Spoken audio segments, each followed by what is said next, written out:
Hello，大家好，很高兴又见面了。前两天我在跟我上海的一个朋友打电话的时候呢，他跟我讲了一个八卦。那我这位朋友呢，也是我以前公司的同事。他说，以前跟我们在一个组工作的一个女生，她去整了容，然后现在呢有了后遗症，所以她的脸看起来呢有一点奇怪，下巴都是歪的。那我们说到八卦这个词呢，意思就是小道消息或者是别人的隐私。那他告诉我一个八卦，在这里八卦是做名词的，当然你也可以把它用作形容词。你说他这个人特别八卦，意思就是说他这个人特别喜欢打听或者是讨论小道消息或者是别人的隐私。我离开那家公司呢，已经7、8年了。但是在我印象当中，那个女生虽然说不上是大美女，但是呢，我觉得还是长得比较漂亮的。那再加上她自己又是非常爱打扮的，所以走出来还是非常赏心悦目的。当我听到她去整容的消息呢，其实我是有一点吃惊的。不过我知道她是一个非常爱美的女生。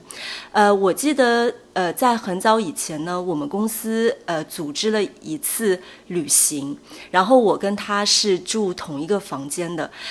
晚上洗完澡之后呢，我就看到她往自己的脸上涂各种各样的东西。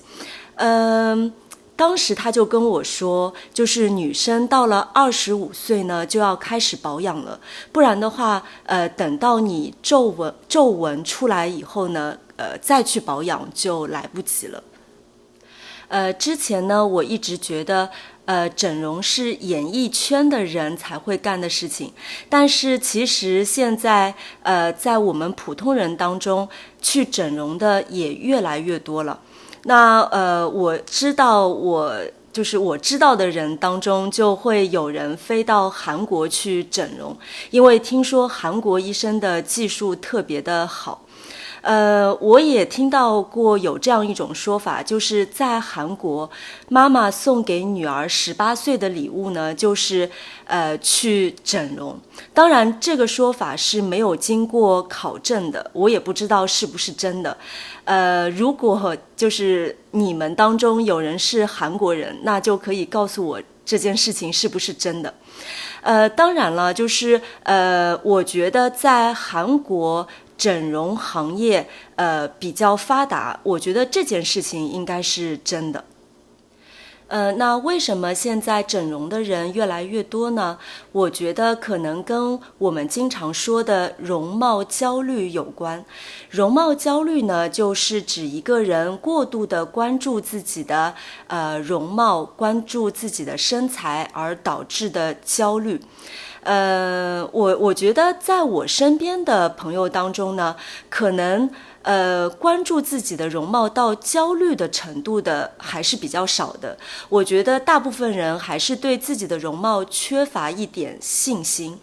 那最常见的一个例子呢，就是在微信朋友圈当中，我们已经很少能看到素颜的照片，或者是没有P过的照片。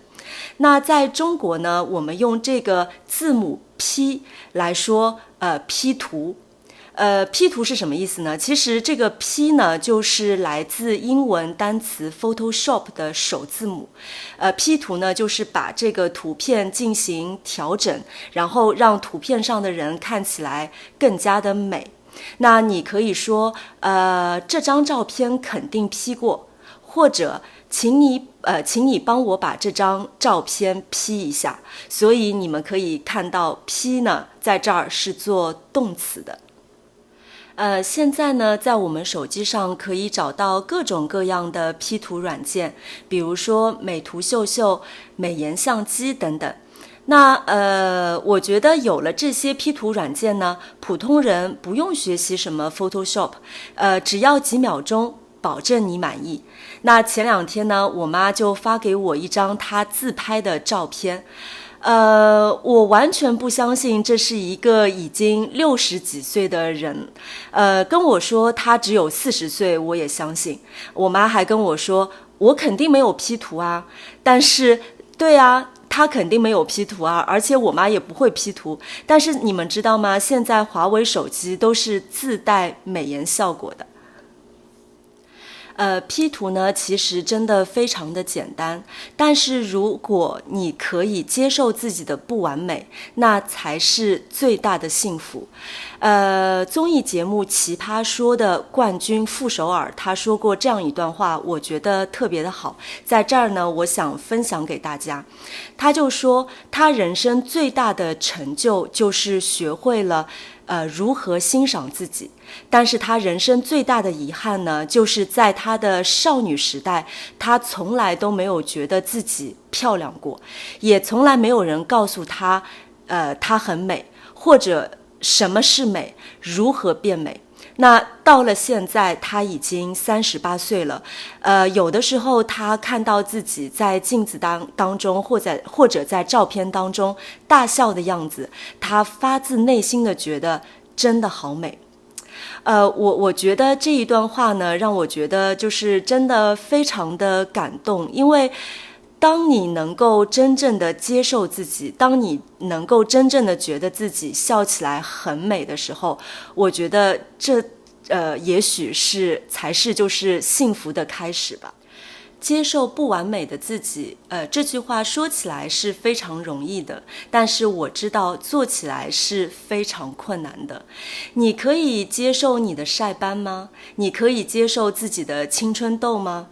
你可以爱上你并不流畅的面部线条吗？或者你愿意喜欢自己并不苗条的身材吗？或许你可以对自己这么说，虽然我是不完美的，虽然我是平凡的，但是我也是无可替代的。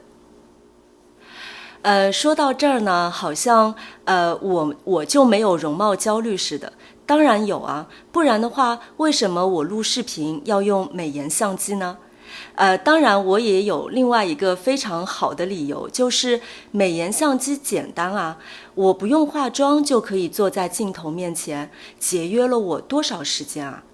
好了，也不要太关注外表了，如果有时间的话，一起来学习几个有用的中文词汇吧。